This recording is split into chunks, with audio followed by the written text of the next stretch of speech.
Now, the number of patients being treated for COVID in hospitals across the UK is above 30,000, and more than 1,000 deaths have been reported for the latest 24-hour period. That's the highest since last April.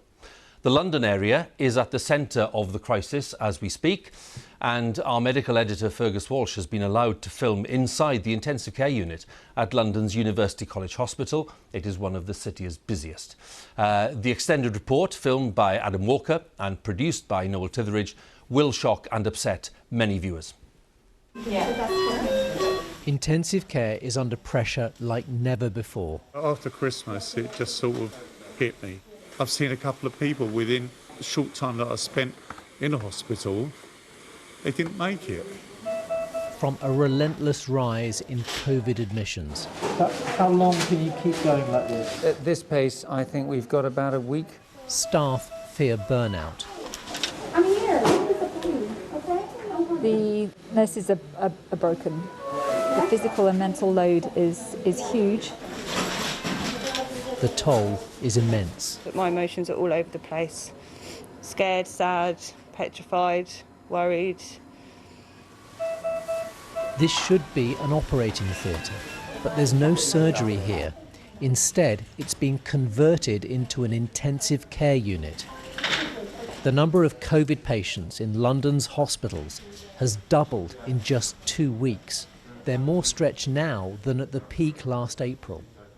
We've got 3 times as many critically ill patients in this hospital than we normally have, and we've managed to stretch and spread to cover that, but that can't go on forever.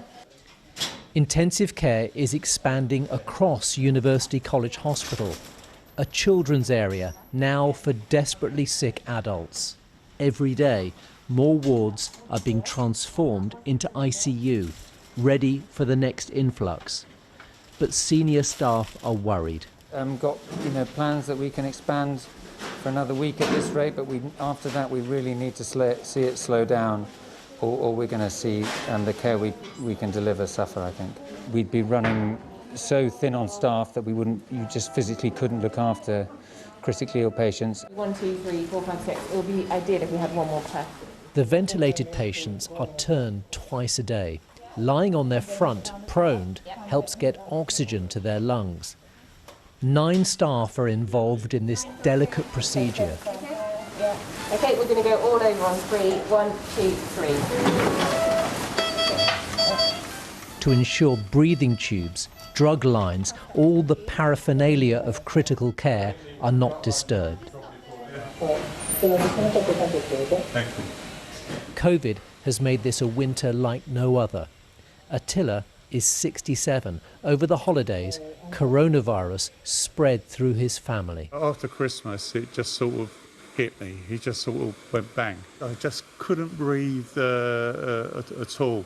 I didn't think I'd actually make it through. And you're gasping. It's like, there is no oxygen around. And it Frightening. Really, sorry? Frightening. Very, very frightening. Very. There are 3 pregnant women in intensive care.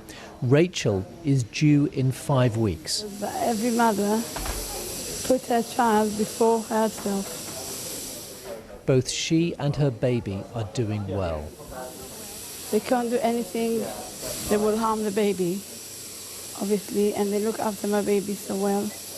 All the time coming and checking, monitoring, that the baby is happy. You can't see, but they're looking after 2 people in once. They save your life. With the mastery one, I think the lowest you can go is not as exhausted. The demands on staff are unrelenting, and on their families too. Alice has young children, cared for by grandparents in Scotland during the first peak. In Surge 1, I sent my 5 and 7-year-old daughters away because we weren't quite sure how we would manage. So I had my 5-year-old in tears last night at the thought of another lockdown because she thought that meant I was sending her away again.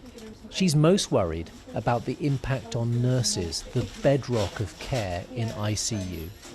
It's not uncommon at the moment that I've come to work, I've walked into the unit to find nurses crying. The physical and mental load is huge, and I'm really worried that we're going to break a lot of nurses. And what about the doctors and as doctors, well?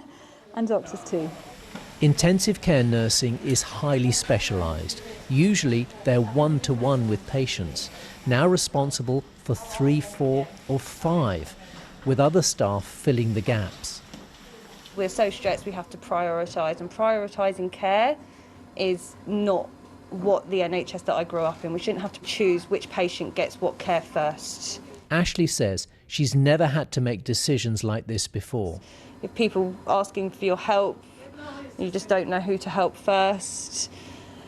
The patients are losing their lives at a dramatic speed. We're not just getting old people, this is young people that we're getting, people my age. That's okay. I've reported from here several times during the pandemic, and I'm always struck by the professionalism and dedication of staff. But this is a system under strain like never before. The warning signs here couldn't be clearer. The NHS is now on the brink. Unless infection rates start to fall soon, then it could seriously impact patient care, and not just for those with COVID. So these are really serious consequences, and if we get to that point, we can't offer anyone ITU, not just COVID patients, but anyone who has a traffic accident or a heart attack or a stroke or whatever it is. We just won't have any more capacity to take them in. For now, the Trust is coping. Cancer operations are continuing, though most non-urgent surgery is cancelled. All of a sudden, out of the blue, just COVID just like knocked on my door, and there you go.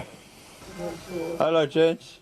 Yeah, I'm just pleased that I'm still alive now. Gerald is awaiting chemotherapy for lung cancer and had been shielding, but still caught coronavirus. Okay. All right then, Dad. Love you lots. All right, love you. Love you. He just wants to get home to his daughters. When you've got young ones behind, that's your worry. Because you fight for your life is for them, and you want to give them a life. The next few weeks could be the biggest challenge the NHS has faced in its history, and it will be its staff who will bear the brunt for all of us. And Fergus is with me. It's a rare glimpse of that you've shared with the viewers, Fergus, not for the first time, but I think it's fair to say that this was even more intense and even more harrowing than the last visit you made. Absolutely, it's worse, Huw. Put simply, the staff there are used to dealing with a crisis, but they are exhausted, shell-shocked.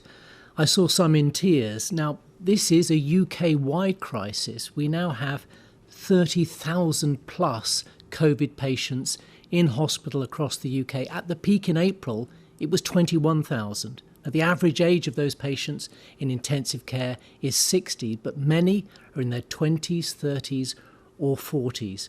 The images in that report, well, they are sobering, frightening even, but the NHS is urging people who are seriously ill with non-COVID conditions to come forward. No? So if you think you're having a heart attack or a stroke, or if you have a lump or a bump which may be cancerous, do seek medical help, because last time people didn't, and that cost lives. But we are tonight, I think, in a more perilous situation than at any time in this pandemic, especially because of the new contagious variant. But the key message from staff is that we all have a role to play in this pandemic, and stay at home if you can. Fergus, many thanks once again for that. Fergus Walsh there, our medical editor, with that extended report from University College Hospital.